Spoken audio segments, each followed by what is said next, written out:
Hello NDE Narrator. It has been 2 years since the Hamas attack on my home country, Israel, and this is the first time I've had the courage to tell what really happened that day to a testimony channel. On October 7, 2023, when gunmen stormed through our streets, I was miles away in Cairo, helpless, praying, and sure my family would die. But what happened next changed everything I believed about God, faith, and salvation. This is the story of how Jesus saved my family. My name is Youssef Al-Masri. I am 45 years old, an imam from Ashkelon, a quiet coastal city in southern Israel, not far from the Gaza Strip. For more than 2 decades, I have led prayers at the small neighborhood mosque near Ben Gurion Street. Every dawn, I rise before the sun, perform wudu with cool water, and spread my mat toward the east. The sea breeze carries the smell of salt and sand as I begin the adhan, the call to prayer that wakes fishermen, grocers, and taxi drivers alike. I recite verses from the Quran, words that have shaped my voice and my heart since childhood. To my neighbors, I am Imam Youssef, the man who blesses marriages, comforts the grieving, and reminds people to walk humbly before Allah. My life has been built around devotion, discipline, and peace. Our community in Ashkelon is small but diverse. Muslims like me live side by side with Jewish families whose grandparents once fought in wars that divided this land. Over the years, we have learned to share streets, markets, and memories. The news often paints our town as a place of tension, but most days, it feels like a family. The local grocer, Moshe Ben Hayam, saves fresh figs for my wife on Fridays. My friend David Levi, a Jewish schoolteacher, often visits after Jumu'ah prayers. We drink mint tea and talk about our children, sometimes even about faith. He once told me, "Imam, peace is not what governments sign, it's what neighbors choose." I smiled because I knew he was right. I preached that truth each week, reminding our congregation that strength lies not in anger but in patience, as the Prophet Muhammad, peace be upon him, taught. My wife Rania is the quiet strength behind everything I do. She is 39, graceful and kind, with eyes that seem to understand every unspoken thought. She manages our home with gentle authority, ensuring that nothing ever falls apart. Our son Omar, 17, is tall and serious like me, though his laughter still carries youth. He often leads the call to prayer when I am away, his voice deepening into manhood. Our daughter Maryam, 11, fills the house with joy. She dreams of becoming a doctor, her notebooks covered with drawings of stethoscopes and hearts. Rania says Maryam has my curiosity and her compassion. Together, they are my world, the reason my home feels like a sanctuary. Our apartment is modest, near the old market, where the smell of baked bread mixes with the cries of vendors selling spices, olives, and figs. Our life is one of patterns: 5 daily prayers, evening meals, family visits, and lessons at the mosque. It is a simple rhythm, yet somehow it sustains the soul. People in our neighborhood often come to me for advice. Husbands bring their disputes, mothers ask for blessings, and children crowd around me for sweets after Quran lessons. They see me as a man who walks closely with Allah, and perhaps once I believed that too. But lately, I have noticed something unsettling, a silence inside my prayers. The words are still there, but their warmth is gone. I can recite every surah, yet sometimes I feel as if I am speaking into an empty room. The faithful see me raise my hands to heaven, but only Allah and I know that my heart often feels far away. It began gradually, like the slow fading of light after sunset. I still believed, but I no longer felt the certainty that used to fill me as a young student in Jerusalem. Back then, I memorized the Quran with tears in my eyes, overwhelmed by its beauty. Now, even as I teach the same verses to children, something within me feels dry. I blamed myself at first. Perhaps I was tired or distracted by worldly worries. I doubled my fasting, spent nights awake in prayer, and gave more to the poor. Still, the emptiness remained. At times, I envied the simplicity of those who came to the mosque, people whose faith seemed untouched by doubt. I told myself that an imam should not struggle like this. I feared that if anyone knew how I felt, they would lose faith too. Sometimes, after Isha prayer, I walk to the shoreline and watch the sea in silence. The water reflects the moon like glass, the waves folding gently over the rocks. There, I ask Allah to speak to me again, to remind me of the closeness I once felt. Yet the only answer is the sound of the wind and the distant hum of boats returning from the harbor. I love Islam deeply. It has shaped every part of my being. But I have begun to wonder if I love its discipline more than its intimacy. People say faith is a light, but mine feels like a lamp that flickers no matter how much oil I pour into it. Still, I keep praying, because what else does a man of God do when he cannot feel God? It was around this time that an email arrived from the Interfaith Council of Cairo, inviting me to attend a regional conference on faith and peace in the modern Middle East. They sought religious leaders who promoted coexistence, Muslims, Jews, and Christians alike. My first instinct was to decline. I had never been to such events before, and the idea of debating religion with scholars from other faiths unsettled me. But the local mayor encouraged me, saying Ashkelon needed a voice of peace after recent border tensions. Rania also thought it was a good opportunity. "You always tell others to build bridges," she said softly. "Maybe Allah wants you to cross one." Her words stayed with me. I finally agreed, telling myself it was only for a few days. In early October, I prepared for the journey. I packed lightly, my thobe, prayer beads, and the small travel Quran that had accompanied me for years. Omar helped me print my speech notes, while Mariam drew a small dove in my notebook and wrote beneath it, "For Baba, so he remembers peace." I kissed their foreheads before leaving. Rania stood at the door, holding my hand longer than usual. "Call me every morning," she said. "You know how I worry." I promised her I would. As the taxi drove toward Ben Gurion Airport, I looked back at our building, at the line of laundry fluttering in the wind, at Omar waving from the balcony. I whispered a prayer for their protection, unaware that in just days, that simple prayer would become the cry of my soul. Cairo greeted me with noise, heat, and the scent of life. The conference was hosted near Al-Azhar University, a place I had long admired for its scholarship. The first sessions were filled with speeches about tolerance and unity. Imams, priests, and rabbis sat side by side, each quoting scripture, each insisting that peace was the true calling of faith. I spoke on the second day, sharing how Muslims and Jews in Ashkelon had lived as neighbors despite their history. The audience applauded politely. Yet inside, I felt strangely detached, as though I were describing someone else's faith, not my own. When the session ended, a Christian priest from Lebanon thanked me and said, "Brother, your words sound like you know God." I smiled, but his comment unsettled me. Did I truly know him anymore? That night, I couldn't sleep. The noise of Cairo buzzed through the hotel window, car horns, laughter, the faint call to prayer from a distant minaret. I sat on the bed, staring at my open Quran. The words looked familiar but distant, like a language I once spoke fluently but had somehow forgotten. I thought of Rania and the children back home, probably asleep by now, their world safe and ordinary. I had no idea how fragile that safety really was. I whispered a final dua, asking Allah to watch over them. Then I closed the Quran, turned off the lamp, and lay down in the dark, unaware that before the week was over, everything I believed about God, about faith, and about life itself would be turned upside down forever. The morning of October 7th, 2023, began like any other day. I woke early in my hotel room in Cairo, still tired from the previous night's discussions.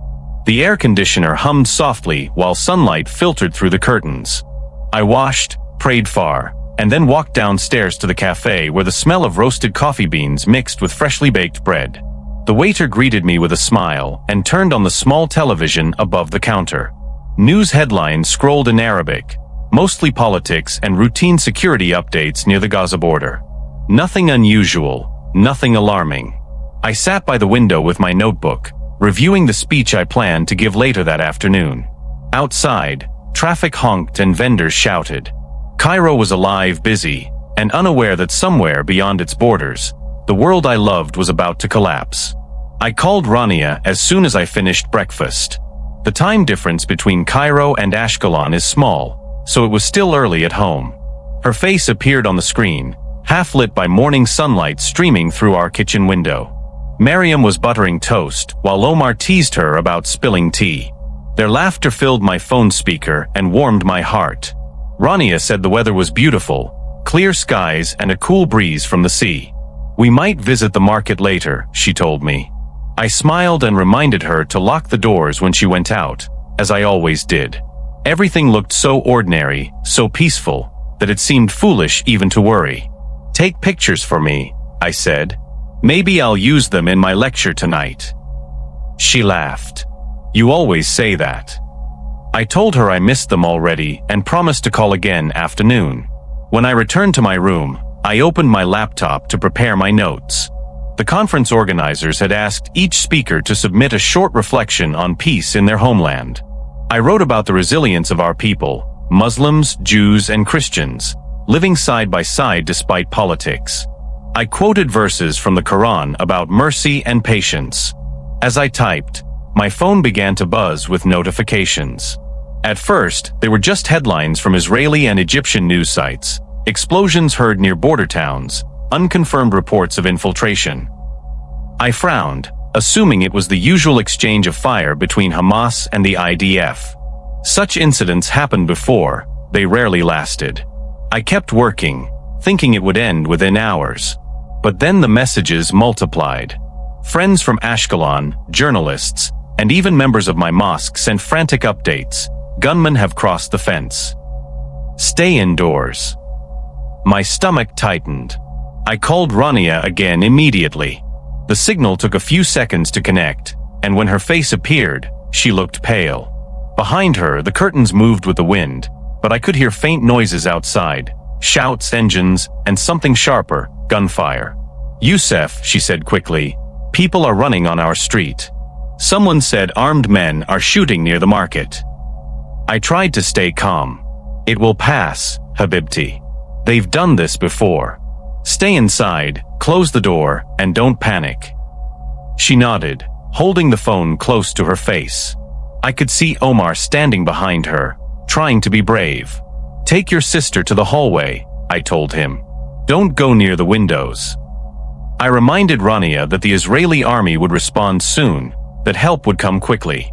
Yet deep inside, fear began to stir like a storm I could not control. The cafe television downstairs grew louder as other guests gathered around. The anchor's voice was urgent now, multiple border breaches along the Gaza perimeter, residents advised to shelter in place. My heart pounded. I tried calling again, but the network was already unstable. Each time I pressed redial, the call failed.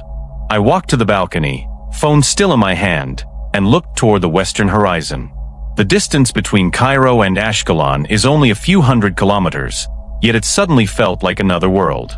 I whispered, Allahumma ifadhum, O Allah, protect them. I went back inside and turned on Al Jazeera.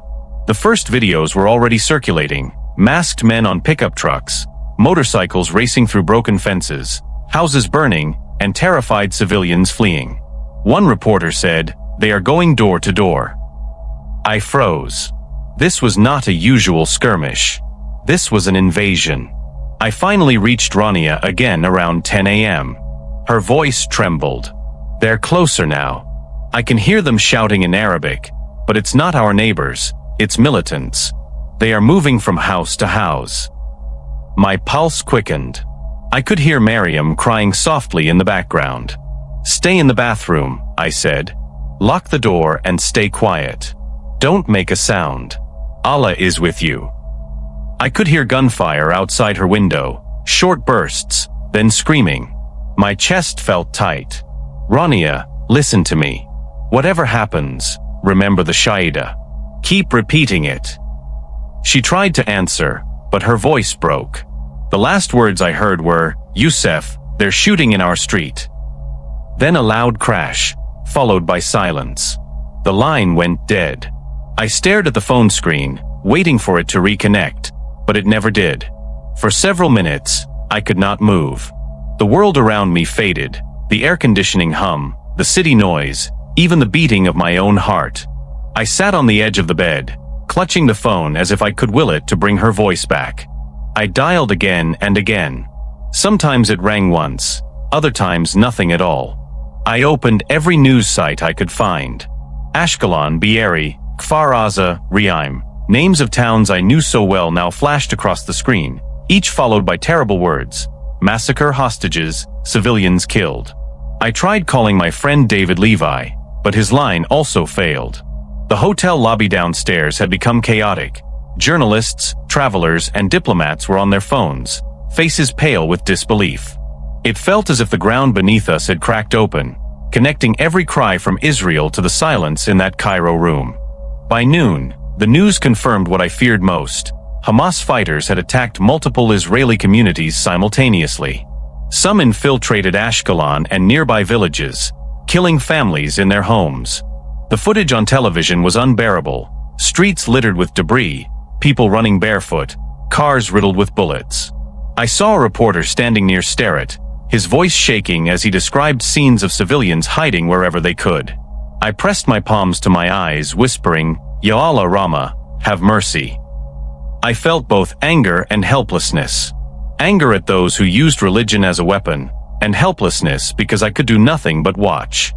My family, my neighbors, my friends, they were all within that storm, and I was trapped across a border that suddenly felt wider than the sea itself. I left the room and went down to the hotel's prayer area. Several Egyptian guests were already there, kneeling in silence. I spread my small mat and bowed, but the words of prayer came out trembling. My mind refused to focus. Every verse of the Quran I recited turned into a plea: protect them, O Lord. Don't let them die in fear. I remembered Miriam's laughter that morning, the way Omar stood tall beside his mother. I saw their faces every time I closed my eyes. When I finished, I remained seated, my hands open. A man beside me asked softly, "Are you from the south?" I nodded. He whispered, "May Allah protect your people." His kindness nearly broke me. I realized then how fragile life truly is, that faith, titles, and sermons mean nothing when the ones you love are one phone call away from death. By early afternoon, the border crossings had been sealed. No flights, no buses, no passage. Even diplomatic contacts couldn't move between Egypt and Israel. I called the Israeli embassy in Cairo, begging for information, but they could only tell me that all lines to Ashkelon were down. "Stay where you are, Imam," the officer said. "It's too dangerous to travel." I wanted to scream at him, to say that danger was already at my doorstep, but words failed me. I went back to my room and sat in front of the muted television, watching images I could not bear to hear. My hands shook so badly I could barely hold my phone. I sent one final text to Rania: "I'm still here. Keep faith. Allah is near." The message showed, "Not delivered." It felt like a verdict. The sky over Cairo turned orange by evening, but for me, time had stopped. I imagined Ashkelon's familiar streets, our small mosque, the bakery on the corner, the laughter that once filled our home, now replaced by chaos and blood. I couldn't understand how faith and violence could live in the same breath. I thought of the men who shouted Allahu Akbar as they fired their guns, and I wondered if they truly knew the God whose name they used. My own words from past sermons echoed in my head: true jihad is against hatred within ourselves. But those words felt hollow now. All I could do was sit there, whispering the same plea again and again: Ya Allah, please, not them. Not my family. The silence that followed felt heavier than death itself. That night, I lay fully dressed on the bed, staring at the ceiling. The phone remained on my chest, its screen dark but still glowing faintly in standby. Every few minutes I checked for missed calls, hoping for a miracle. Outside, Cairo's life continued, cars honking, laughter echoing from the street cafes. The world had not stopped, even though mine had. I thought about traveling to Rafah, the crossing near Gaza, but everyone told me it was closed. My helplessness consumed me. I realized I had spent years teaching others how to trust Allah, yet at that moment, I was drowning in doubt. Why had he gone silent? Was he listening? I whispered the Shaida quietly into the dark, more from fear than faith, unsure whether I was speaking to heaven or only to myself. The last image before sleep finally took me was of Rania's face during that video call, the sunlight behind her, her smile calm and confident. I replayed her words in my mind: "We might go to the market later." Such an ordinary sentence, yet it now felt like a farewell. I didn't know if she was still alive, or if Omar and Mariam were still safe in that small bathroom. The television kept flashing new numbers, casualties rising, hostages taken, neighborhoods destroyed, but none of them were names I could hold. They were my people, and yet they had vanished into statistics. I turned off the light, pressed the phone to my chest, and whispered one last plea into the silence. Allah, don't take them from me. Not like this. Then the darkness answered with nothing but the echo of my own breathing. The next morning arrived, but I didn't feel alive enough to greet it. My eyes burned from sleeplessness, and my throat was dry as if dust had filled it. The phone still lay beside me, silent. The first thing I did was check for messages. None. I turned on the television, and immediately the room filled with screams and gunfire. The news anchor's voice shook as she said the words I dreaded. Mass killings reported in Be'eri and Kfar Aza. Civilians executed in their homes. Images followed, houses burning, bodies covered with sheets, soldiers running through narrow streets. I pressed a hand to my mouth, whispering Astaghfirullah, Astaghfirullah. It felt like watching the end of the world from behind a glass wall. Every scene cut into me like a blade. I wanted to look away, but my heart would not let me. Somewhere inside that nightmare was my family. The Rafah crossing between Egypt and Gaza had been sealed by dawn. Every road south was blocked by military checkpoints. I went to the hotel lobby hoping for news, but the concierge only shook his head. No flights, no buses, Imam. They closed everything. His voice was gentle, but it crushed me. I walked back to my room slowly, carrying the weight of every kilometer that now separated me from Ashkelon. On the screen, the Israeli government had declared a state of war. Helicopters roared over border towns, but the fighting on the ground was chaos. Reporters said Hamas militants were still moving from house to house, taking hostages and shooting civilians. My stomach twisted at the mention of Ashkelon. I felt like a man buried alive, hearing his family scream from above the soil, but unable to move a single stone to reach them. I called Rania again and again, but each attempt ended with silence. Sometimes the call would ring once and disconnect. Sometimes it went straight to voicemail. I tried messaging Omar, but there was no response. Desperation made me reckless. I started calling friends back home, even distant relatives, anyone who might know something. One answered, a neighbor named Yossi, his voice frantic. Youssef, it's terrible. They came into the city. They're shooting everywhere. Don't come back yet. The line crackled before I could ask about my family. Then the connection broke completely. My hands trembled as I stared at the screen. I felt like a ghost trapped in the living world, unseen and powerless. I dropped to my knees on the carpet, the words spilling from my lips without control. Ya Allah, save them. Please, please save them. But even prayer felt like shouting into the wind. The news kept updating, each headline worse than the last. I saw drone footage of Be'eri kibbutz, dozens of houses burned to ash. Reporters whispered that entire families were found handcuffed, executed. In Kfar Aza, babies had been shot in their cribs. I wanted to believe it was propaganda, exaggeration born of war, but deep down I knew it was real. The faces of the dead looked ordinary, just people like us who woke up expecting breakfast and found death instead. Then came the footage from Ashkelon, a plume of black smoke rising near Ben Gurion Street, the same street where our mosque stood. My knees weakened. That's my neighborhood, I said to no one. I tried Rania's number again, whispering her name with each ring as if the sound could bring her back. Each time the call failed, the silence felt heavier, thicker, until I could barely breathe. I opened my laptop and checked every news site, switching between Arabic, Hebrew, and English. Everyone was saying the same thing. Hamas gunmen had crossed the border at dawn, killing indiscriminately. The army was overwhelmed. Civilians were trapped inside their homes. My mind refused to accept it.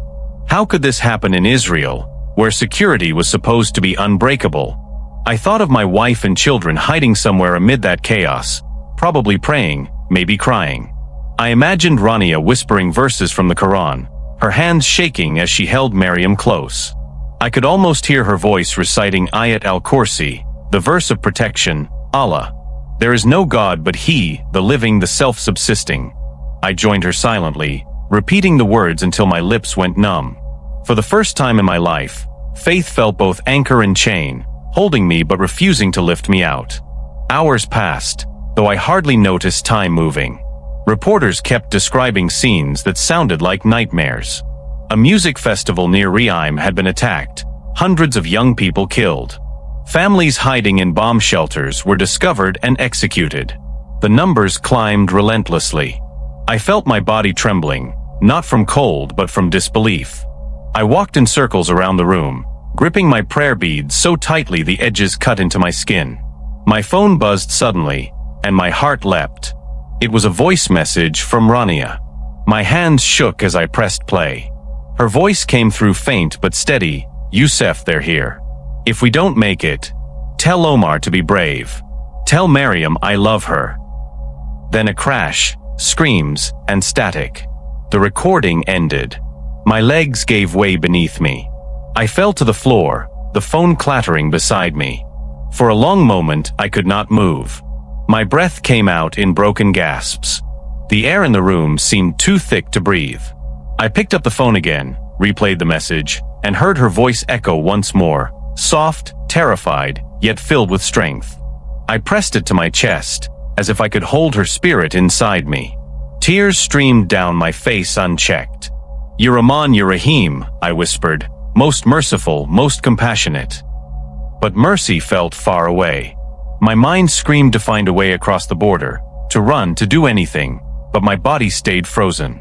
I could hear the call to dur prayer echoing from a nearby mosque, the same words I had recited all my life, but now they felt distant, hollow, like someone calling from another world I could no longer reach. When I finally stood, I walked to the window. Outside, Cairo moved as if nothing had changed. Cars honking, vendors arguing, children chasing pigeons in the street. The normalcy of it made me angry. How could the world still spin while my own was collapsing? I wanted to shout out the window that innocent people were dying, that my wife and children were trapped in a city on fire. Instead, I just pressed my forehead against the glass and let the tears fall. My reflection stared back at me, a man who had spent his life teaching peace but now couldn't find it.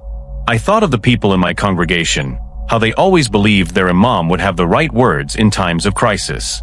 But there were no words for this. Only silence and the hollow sound of my heartbeat counting the seconds of fear. At dusk, the hotel staff brought food to my door, but I couldn't eat. I stayed on the floor, facing the Qibla, whispering prayers that felt like fragments. The verses stumbled out between sobs. Inna lillahi wa inna ilayhi raji'un. We belong to Allah, and to Him we return. I repeated it until the words blurred into sound. My mind drifted back to Ashkelon, to the smell of the sea and the laughter of my children. I saw Omar kneeling beside me during evening prayer, his small voice reciting perfectly. I saw Mariam running through the market with a bag of pomegranates. Each memory felt like a knife turning in my chest. I kept praying until exhaustion pulled me down, but sleep brought no peace, only visions of fire, broken walls, and the echo of my wife's last message playing over and over again. Night fell heavy on Cairo. I woke several times, thinking I heard the phone ring, but it was only the hum of the city outside. The television still played live coverage. The death toll kept rising. Every time I saw the word Ashkelon, I felt my heart stop. I tried to call again just once more, but the line went straight to voicemail. I left a final message, my voice shaking, "Rania, it's me. Please, if you hear this, send anything, a message, a word. I'm coming as soon as I can. Allah is with you." Then I sat in the dark, whispering her name until my throat ached. When dawn finally came, light seeped through the curtains, but it brought no comfort. I realized that faith was now the only thing left between me and madness, yet even that faith felt like a door locked from the inside. The morning after the attack felt unreal, as if the world had fallen apart but somehow continued to breathe. I had not slept for more than a few minutes. My eyes were red, my mind empty. Every few seconds, I checked my phone, praying for a message that never came. Cairo had grown strangely quiet, as if even the city's chaos had paused out of respect for the dead. The television in my room played footage non-stop, rescue teams entering burnt homes, soldiers carrying bodies, Reporters wearing bulletproof vests speaking with trembling voices. I watched them, numb and hollow. My family's faces haunted every image. When the news mentioned Ashkelon, my heart stopped. They said some survivors were being rescued from a neighborhood near Ben Gurion Street, the same street where we lived. My hand covered my mouth as I whispered, "Please Allah, please just one miracle." Hours turned into eternity. Each report from Israel felt like a needle to the heart. I saw images of families gathered in hospitals, holding pictures of loved ones, waiting for names on the survivor lists. I couldn't bear to look, yet I couldn't look away. Late that evening, a message finally reached my phone from an unfamiliar number with an Israeli country code. My hands shook as I opened it. The text was brief, written in Hebrew and English. Imam Youssef Al-Masri, this is Officer Lior Ben David, IDF Southern Command. Your wife and children have been found alive in Ashkelon. They are safe. For a moment, I could not breathe. My vision blurred. The phone slipped from my hands and clattered to the floor. I dropped to my knees, pressing my forehead against the carpet, sobbing, "Alhamdulillah, Alhamdulillah. Praise be to Allah." I had no other words. I called the number immediately, desperate to hear more. A calm voice answered, identifying himself as Officer Lior. He explained that rescue teams had entered my street the previous night. "Most houses were burned," he said quietly. "But in one home, we found your wife and children alive under a dining table. They were frightened but unharmed." I closed my eyes as tears fell freely. "How is that possible?" I asked. There was a pause before he replied, "Sir, I don't know. Everyone else on that street was killed." I gripped the phone tighter, my mind spinning. I wanted to thank him, but my voice broke into sobs. "Please tell them I'm coming," I said. "Please tell them their father is on his way." He promised to keep them under military protection until I arrived. When the call ended, I sank to the floor and wept until exhaustion silenced me. It took 2 days before the borders reopened for humanitarian crossings. I barely ate, barely spoke. Every hour felt like a lifetime. Finally, when clearance came, I joined a convoy heading from Cairo toward Rafah. The drive through the desert was endless, the road littered with checkpoints and soldiers. When I reached the Israeli side, an officer inspected my papers, then looked at me carefully. "You're the imam from Ashkelon?" he asked. I nodded, unable to find words. His face softened. "You're lucky," he said quietly. "Most families from that street didn't make it." I swallowed hard, unable to speak. He handed back my passport and said, "Welcome home, Imam. May God comfort you." I walked through the gate with trembling legs, my heart pounding with both fear and hope. I didn't know what I would find, but I knew my life would never be the same. Ashkelon looked like a ghost city. The familiar streets I once walked were filled with rubble, bullet holes, and the smell of smoke. Windows were shattered, walls scarred by fire. I passed soldiers patrolling, journalists filming, families searching the ruins of their homes. The air felt heavy, thick with grief. I recognized nothing and everything at once. When I reached our street, my knees nearly gave way. The mosque had been partly destroyed, its minaret blackened. My house stood among the ruins, its outer walls cracked, the door broken, yet somehow still standing. A soldier approached and asked for my name. When I told him, he radioed his team. Moments later, another soldier, a young woman, came running from inside the house. "Your family is here," she said, smiling faintly. My legs trembled as I followed her through the broken doorway. I could hardly breathe as I stepped inside. The house was dim, sunlight filtering through cracks in the roof. The once white walls were now gray with soot. Furniture lay overturned, glass shattered across the floor. And then I saw them. Rania, Omar, and Mariam, sitting on a mattress near the corner, wrapped in emergency blankets. When Rania's eyes met mine, she gasped and stood. For a heartbeat, the world stopped. I ran to her, gathering all three into my arms. None of us spoke at first. We just cried. I kissed their heads again and again, whispering their names as if afraid they might disappear. "You're alive," I kept saying. "You're alive." Rania's hands shook as she touched my face. "Youssef," she whispered, "we prayed. We thought we were going to die." Her voice broke, but she smiled through tears. "He came for us, Youssef. The man in white. He was here." I blinked, confused. "What man?" I asked gently, thinking perhaps shock had confused her memory. She held my hand tightly. "A man in white clothes. He walked through the street while the gunmen were still there. They froze when they saw him. It was like they couldn't move." My heart pounded. "You saw this?" She nodded. "Not just me. The neighbors who survived saw it too. He came to our door. The shooting stopped. Then everything went quiet. He didn't speak, but I felt peace. The children stopped crying." I turned to Omar, who nodded, eyes wide. "I saw him too, Baba," he said softly. His face was bright, like the light from the mosque at dawn. He looked at us and smiled. Then he was gone. I felt chills crawl across my skin. For a long moment, none of us spoke. Later that evening, while soldiers documented survivor testimonies, I sat outside the house with Rania. The sky was red from the setting sun, casting strange colors over the broken city.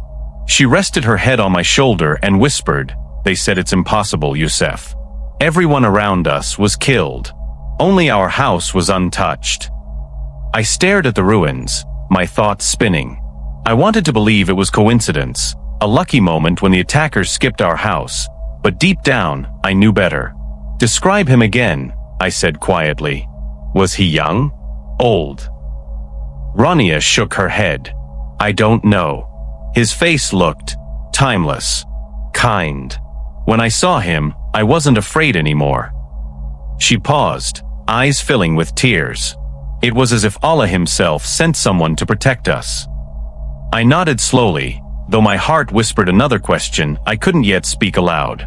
Over the next day, I met others who had survived the same attack. An elderly Jewish woman from a nearby house told me through an interpreter, "I saw someone in white walking through the street. The gunmen lowered their weapons like children caught doing wrong." Another survivor, a young Arab man, said, "I thought it was a soldier, but no, he wasn't from here. His clothes were glowing, even in the smoke." Each story was the same, told by people who didn't know one another. They all described the same figure, the same light, the same stillness that stopped the killing for a few brief moments. The more I heard, the more my mind refused to settle. Every teaching I'd ever given about the unseen, about Allah's angels and miracles, came rushing back. Yet something in my heart told me this was different, something beyond what I understood. When the soldiers escorted us to a safe shelter outside Ashkelon, one of them, a secular Israeli named Eli, spoke quietly to me. "Imam, I don't know what you believe, but I've seen a lot of war. I've never seen anything like what happened on your street." He paused before adding, "It's like someone stood between death and your family." I looked at him, trying to read his expression, but it was pure sincerity. "Maybe it was an angel," I said. He shrugged. "Call it what you want. But I know this, those men didn't just walk away. Something made them stop." His words lingered in my mind long after he left. That night, I lay awake beside my family, listening to the distant sounds of ambulances. I closed my eyes and saw that image again, a man in white walking through bullets, calm as light through smoke. Sleep refused to come. My mind replayed Rania's words again and again. The man in white. The gunman freezing. The peace she felt. None of it made sense, yet it all felt real. I thought about every verse in the Quran that spoke of miracles and mercy. I wondered if this was a sign from Allah, or something else entirely. I remembered my prayers in Cairo, the night I begged for one miracle. Could this be the answer? The more I thought about it, the more uneasy I became. Gratitude filled me, but so did confusion. I had preached for years that Allah works in mysterious ways, yet now, when faced with proof of it, I found myself trembling. I stared at my hands, wondering why a holy event had left me feeling both saved and shaken. Somewhere deep inside, a quiet question began to form. In the morning, I walked outside and looked toward the east where the first light of dawn painted the sky. The city was silent except for the cries of seagulls circling the coast. I felt a strange stillness settle in my chest, the kind that comes after storms. I thought of that nameless figure who had walked through bullets and left no trace behind. I thought of my wife's tearful insistence, of my children's awe, of the soldiers' disbelief. I whispered, "Who are you?" The wind carried the words away. I didn't expect an answer, yet somehow I felt one in my heart, soft, almost like a whisper not from outside but within. I turned back toward the shelter where my family slept and said quietly to myself, "If this was a sign, I will not forget it." But I had no idea how deeply that sign would change me. The days that followed were like walking through a nightmare that refused to end. Our house still stood, but everything around it was gone. The street was lined with blackened cars, the air thick with the smell of burned wood and gunpowder. I walked past bodies covered with blankets, soldiers marking homes with red paint, and people searching for what was left of their families. When I reached our gate, I froze. The walls were splattered with bullet holes. The ground outside was dark with dried blood. I knelt there, pressing my fingers to the earth, feeling the weight of every soul lost. My lips moved, but no words came. I had preached faith all my life, told people that Allah is merciful, that He never forgets His servants. Yet now, surrounded by death, I felt only silence. Even the wind seemed unwilling to carry my prayers. I tried to pray, but my heart resisted. Every time I stood on the prayer mat, my voice trembled. The words of the Quran that once flowed easily now felt heavy and distant. I would bow, rise, and bow again, but inside I felt hollow. At night, I lay beside Rania and the children, watching them sleep, grateful yet confused. They were alive, and I should have been thankful. But instead, I asked questions I had never dared to think before. Why did Allah save my family but not the others? Why was the man in white sent to us and not to them? Why did He allow so much blood to be spilled in His name? I closed my eyes, whispering Astaghfirullah, asking forgiveness for my doubts, but they grew stronger every hour, whispering louder than my prayers ever could. After a week, I could no longer preach. The mosque had reopened with temporary repairs, and people came asking for guidance, but I couldn't face them. I told them I needed rest, but the truth was, I no longer knew what to say. My sermons once filled hearts with peace, yet now my own heart was empty. I tried reading the Quran, hoping for comfort, but the verses reminded me of the screams, the flames, the gunmen shouting Allahu Akbar while killing innocents. I slammed the book shut one night and wept, my head in my hands. I loved Allah, but I didn't understand Him anymore. I felt betrayed by the silence of heaven, by the absence of an answer that could make sense of the horror I had seen. My faith, once strong as stone, had cracked in the heat of tragedy. We stayed in Ashkelon for 2 more weeks before the government urged survivors to relocate temporarily for safety. Rania wanted to leave, to find peace somewhere far from the smell of smoke and fear. I agreed. We moved to a small guest house in Cairo, the same city where I had been stranded when the attack began. I thought returning there might help me find meaning again, but it didn't. I walked the crowded streets of Nasr City, hearing the call to prayer echo from minarets, yet each time the sound made me ache. I envied the people who still lifted their hands and believed with certainty. I watched them from afar, wondering how they could still trust when I could not. I was an imam who had led thousands in prayer, yet I felt like a stranger to the very God I claimed to know. Late one night, unable to sleep, I opened my laptop and searched for survivor stories from October 7th. I read testimonies from Be'eri, Kfar Aza, and Steret, families describing their escape, their grief, and their questions. Many said they saw things they couldn't explain, light in the darkness, voices that told them to run, moments that defied death. I felt less alone reading them, but also more confused. Were these all signs from Allah, or something else entirely? I scrolled endlessly until my eyes blurred. Then, at the edge of the screen, YouTube suggested a video, Why I Left Islam, Brother Rashid. The thumbnail showed a man in his 40s, Arabic features, wearing a simple shirt, speaking with quiet confidence. The subtitle read, Religion Chained Me, Jesus Set Me Free. I stared at it for a long time, unsure why my heart suddenly began to race. I told myself it was just curiosity. I had heard of Brother Rashid before, an ex-Muslim from Morocco who became a Christian, known for criticizing Islam. Years ago, I had dismissed him as a blasphemer. But now, alone in the dim light of my hotel room, his face seemed different, gentle, not angry. My finger hovered over the play button. Just a few seconds, I whispered to myself. I clicked. The screen filled with his voice, calm yet piercing. I once feared Allah, he said. I prayed 5 times a day, fasted, studied the Quran, and still I felt empty. I asked myself, if Allah is merciful, why does he stay silent when we cry? My heart stopped. It was as if he had taken my thoughts and spoken them aloud. I leaned closer, eyes wide, my chest tight with emotion I could no longer suppress. He continued, religion gave me rules, but not peace. I met Jesus through his words of love, not fear. He didn't demand I earn forgiveness. He offered it. I felt something inside me shift. Love, not fear. I had preached reverence for Allah all my life, but fear had always been its foundation. Fear of sin, fear of punishment, fear of rejection. Yet here was a man saying that love could replace fear, that God could be near, not distant. I paused the video, rubbing my eyes. What are you doing, Youssef? I whispered, but I couldn't stop. I pressed play again. Brother Rashid spoke of a savior who entered suffering, who wept with the broken, who gave life to the dying. He is not far from you, Rashid said. When you call, he answers. I thought of the man in white. My hands began to tremble. I watched until the video ended, then clicked another and another.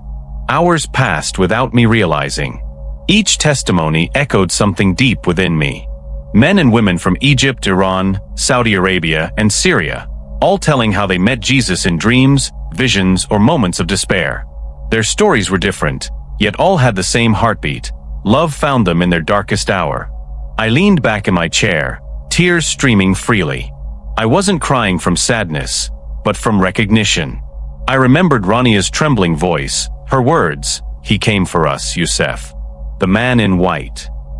I covered my face, whispering through my tears, could this be who saved my family? Could this be him? I had spent my life searching for peace through discipline and law, yet here, in the flickering light of my laptop, peace found me instead. I closed the computer and sat in silence, the city lights of Cairo glowing faintly through the window. My heart was racing, but not with fear.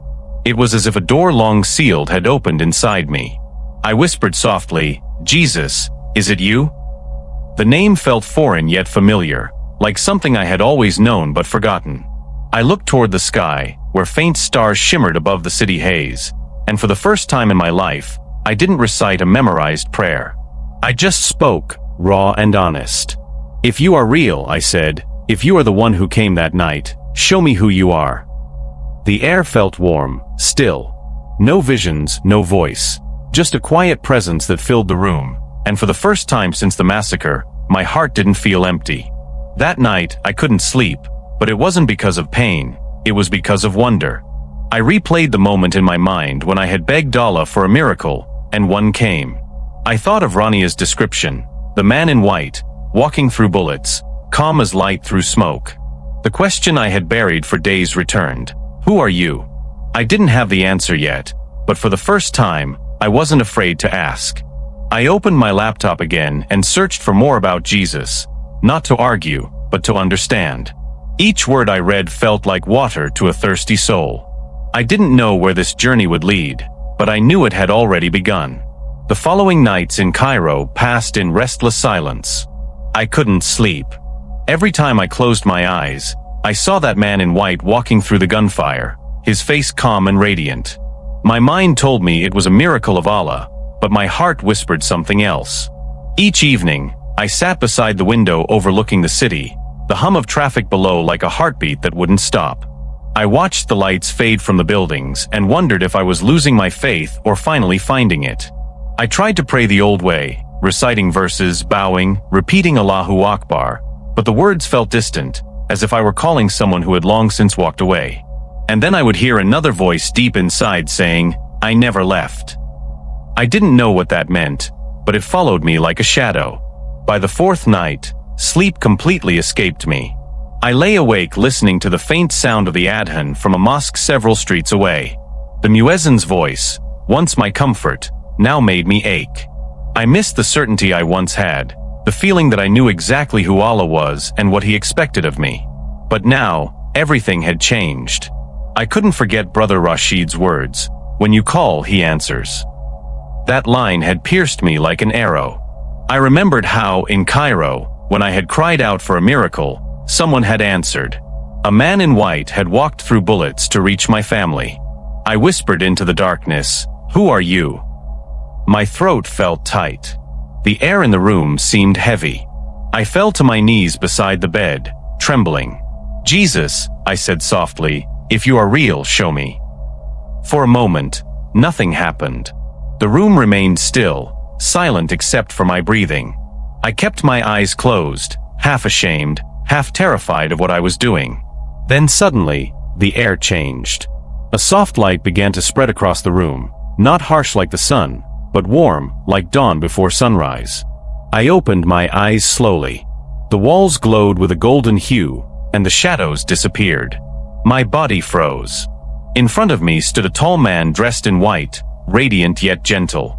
His face was kind, calm, exactly as Rania had described. His eyes met mine, not fierce, not condemning, but full of compassion that made my heart break. I couldn't move or speak. My mouth opened, but no sound came out. The only thing I could do was weep. He looked at me with a love I had never known, then said in perfect Arabic, "I am Jesus." My body shook as tears streamed down my face. His voice wasn't loud, yet every word felt alive, as if it carried its own heartbeat. He stepped closer, and I could smell something like fresh rain and jasmine. "I heard you in Cairo," he said softly. "I saved your family so you would know me." My knees gave way beneath me. I bowed, pressing my forehead to the floor. Every emotion, fear, awe, gratitude, collided inside me like waves. "I am not worthy," I whispered. "I am just a man, a sinner, an imam." He reached out his hand and placed it on my shoulder. The moment he touched me, every fear I had ever known melted away.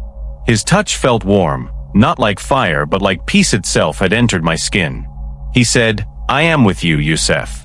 Do not be afraid." My heart pounded so loudly I thought it would break. I wanted to ask so many things. Why me? Why now? How is this possible? But I couldn't form words. His eyes looked into mine, and for the first time in my life, I didn't feel judged. I felt seen, completely, deeply, lovingly seen. The same God I had feared all my life was now standing before me, and He was smiling. The room grew brighter until I could barely see. Then He said one last thing, "You sought truth. Now you have found it." The light intensified, and before I could respond, everything went still again. The air cooled, and I realized I was alone. When I opened my eyes, I was lying on the floor beside the bed, my cheeks wet with tears. The room was dark again, the city quiet. For a moment, I thought it might have been a dream, but the warmth on my shoulder remained, soft, steady, real. I sat up slowly, my hands trembling. I couldn't stop crying. I pressed my palms together and whispered, "Thank you." My heart felt lighter than it had in years. The emptiness I had carried, the silence that had haunted my prayers, it was gone.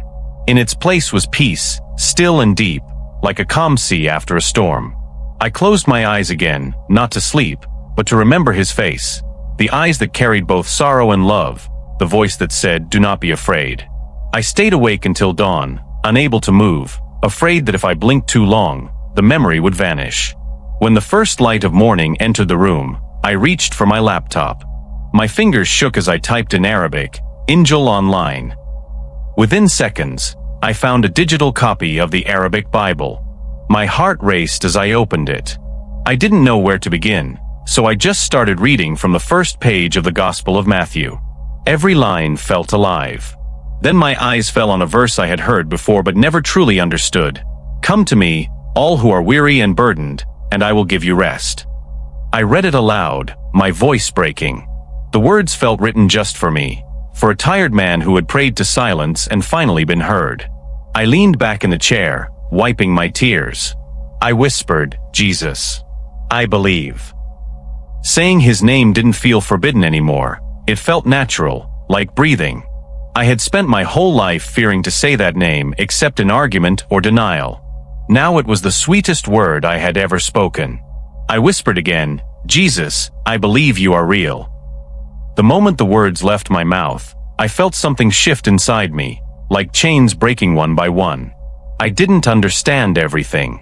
I didn't know what this meant for my life, my family, or my faith. But I knew I could never go back to who I was before that night. The man who had once led others to pray was now learning to believe for the first time. As the sun rose over Cairo, the light filled my room, soft and golden.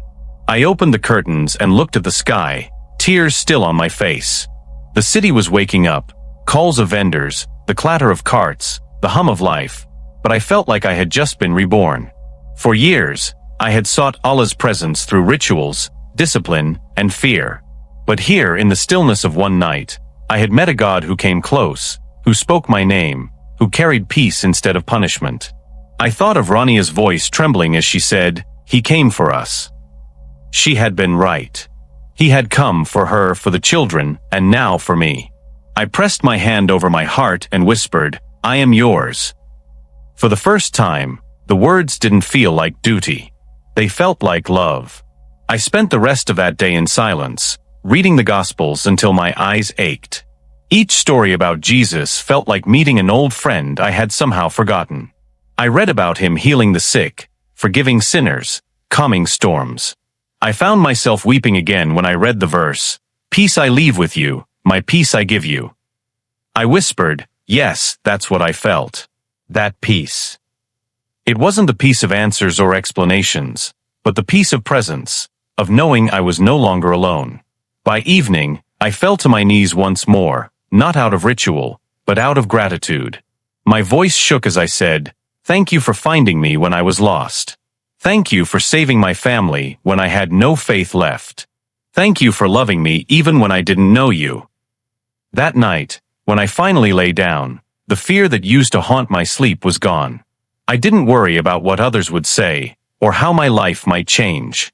I knew those challenges would come, but not tonight. Tonight, I rested in peace I could not explain.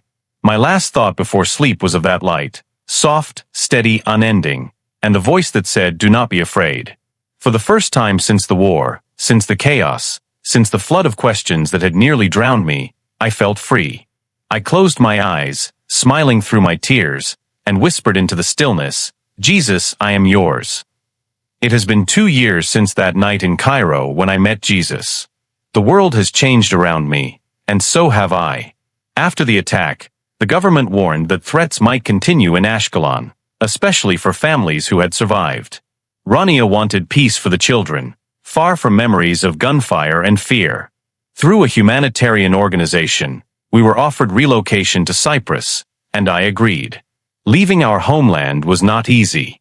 Every stone, every street in Israel, carried the memory of who I once was, a man devoted to Islam, respected as an imam, certain of every word he preached. But certainty had been replaced by truth, and truth led me here. As the plane lifted off from Ben Gurion Airport, I looked out the window and whispered, "Thank you, Jesus. You brought us out of death into life." We now live in Larnaca, a quiet coastal town where the sea seems endless and the air carries salt and peace. Our small rented apartment overlooks the harbor. I spend my mornings watching fishermen cast their nets and my evenings walking along the shore with Rania. The children have started school again. Omar plays football with local boys, and Miriam has learned to say thank you and good morning in Greek. They laugh more now. Sometimes when the wind blows, the smell of the sea reminds me of home in Ashkelon, and for a moment, the ache returns. But then I remember how close we came to losing everything, and gratitude replaces sorrow. Life here is simple. We have no servants, no titles, no mosque or pulpit. Yet, strangely, I have never felt richer. The peace I once sought through rituals now lives quietly within me, steady as breath. I have not told many people my full story. Most here know me only as Youssef, a refugee from Israel who fled after the war. But among those who listen closely, I sometimes share small pieces. The miracle, the man in white, the voice that said, "Do not be afraid." Some nod politely, unsure what to believe. Others weep. A few refugees from Syria and Lebanon tell me they too have seen dreams of Isa, visions in which he comes to them in the night with eyes full of light. When they speak, I see the same wonder I once felt. It comforts me to know I am not alone. In our pain, he meets us. I may no longer be an imam, but I have become something else, a witness. Not of religion nor doctrine, but of grace that steps into fire to rescue the lost. Every week, I volunteer at a small refugee center run by aid workers from Cyprus and Greece. They distribute food, clothing, and help displaced families apply for asylum. I began by translating Arabic for new arrivals, but soon I found myself listening to their stories, their losses, their grief, their prayers unanswered. Each time, I see my old self in them, men who still bow 5 times a day, hoping Allah will see their pain, women who whisper verses through tears. I never argue with them. Instead, I tell them gently, there is one who sees you already, the one who found me. Sometimes they ask, who is he? I smile and reply, you will know when he calls your name. I can't force anyone to believe. All I can do is share what happened to me, the night the light entered my darkness and never left. I have also met Christians here, simple believers who open their homes and hearts without asking who you were or what you believed before. Their kindness humbles me. They don't see me as an ex-Muslim or a refugee, but as a brother. When they sing during worship, I don't always know the words, but I feel the same presence that filled my hotel room that night in Cairo. Sometimes tears come without warning. I remember how I used to mock such people, calling them lost or deceived. Now I know they were simply loved enough to be found. I sit quietly at the back, listening to songs about forgiveness, redemption, and peace. Each word feels like water over dry ground. I don't raise my voice, I just whisper inside, yes, Lord, that's true. You did that for me. Rania has also changed. At first, she was afraid when I told her about the vision. But when I described his face, the same one she had seen during the attack, she wept. I knew it was him, she said. I just didn't know his name. Since then, we read the Bible together in Arabic every evening. She still covers her head when she prays, but now her prayers end with, in the name of Jesus. Watching her faith grow is like watching dawn break after a long night. Sometimes she sings softly as she cooks, songs she learned from the local church radio. Our home is small, but it feels filled with light. The children don't understand everything yet, but they know Jesus is the reason we are alive. Miriam once said, Baba, he came because you called. I smiled. Out of the mouth of a child came truth. Not everyone understands our transformation. A few Muslim families in the refugee center stopped visiting after rumors spread that I no longer lead prayers. Some look at me with suspicion, others with pity. One man asked angrily, how can you leave the faith of your fathers? I didn't argue.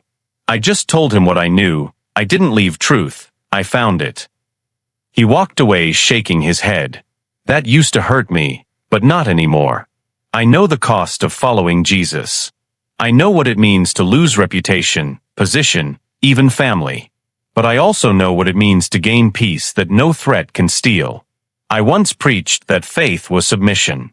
Now I understand it is surrender, not to fear, but to love. The difference may seem small, but it is everything. One brings obedience, the other brings life. As months passed, I began to write down my story. At first, it was for myself, to remember every detail before time faded it. Then one day, one of the aid workers, a young woman named Anna, asked me if I would record it for others to hear. There are many people who need hope, she said. Your story could help them. The idea terrified me. I had spent my life preaching openly, yet this was different. This was not a sermon, it was my soul. Still, I agreed. We sat in a small recording room at the center, with a simple voice recorder and microphone. I took a deep breath and began, "My name is Youssef. I was an imam in Ashkelon. I thought I knew God. Then one day, everything I believed was tested by fire." My voice trembled at first, but as I spoke, peace steadied it. I told everything: the day of the attack, Rania's trembling voice, the man in white, the soldier's disbelief, the night in Cairo when I cried out, and the vision that changed my life forever. Anna listened silently, tears streaming down her face. When I finished, she whispered, "You have to share this with the world." I hesitated. What if people find out? What if they call me a traitor? She smiled gently. They already called him worse. That night, I prayed for courage. The next morning, I agreed to let the recording be shared to encourage believers. I didn't do it for fame or to prove anything. I did it because I wanted others, Muslims, Christians, anyone searching, to know that God still hears, still speaks, still saves. That the same light that found me in Cairo can find them wherever they are. I don't know how many people have listened it. I don't even want to know. But sometimes, messages reach me through the refugee network. People from Jordan, Iraq, even Pakistan, saying, "I saw your story. It gave me hope." One woman wrote, "I called on Jesus, and he came to me in a dream." Each message feels like a small miracle, a reminder that what began in my pain is now being used for peace. I no longer hide behind titles. I am not an imam anymore. I am simply Youssef, a man who once prayed to a silent God and met one who spoke his name. A man who once feared judgment and found mercy instead. I don't know where our journey will lead next, but I know the one who leads us will never leave us. Now, as I sit here sending this message to you, I think about the night when borders were closed, when prayers failed, and when guns roared louder than faith. I was a man of religion, full of knowledge but empty of peace. Yet he found me. He found me when I cried to Allah and heard nothing back. He found me when I thought the heavens were locked. He walked through bullets to reach my family, and through my pride to reach my heart. If he could find an imam in Cairo, he can find you, wherever you are. You don't need to be perfect. You don't even need to understand everything. Just call his name. That's all I did. I called from the ruins, and he answered with light. His name is Jesus, Jesus Christ, and he is alive.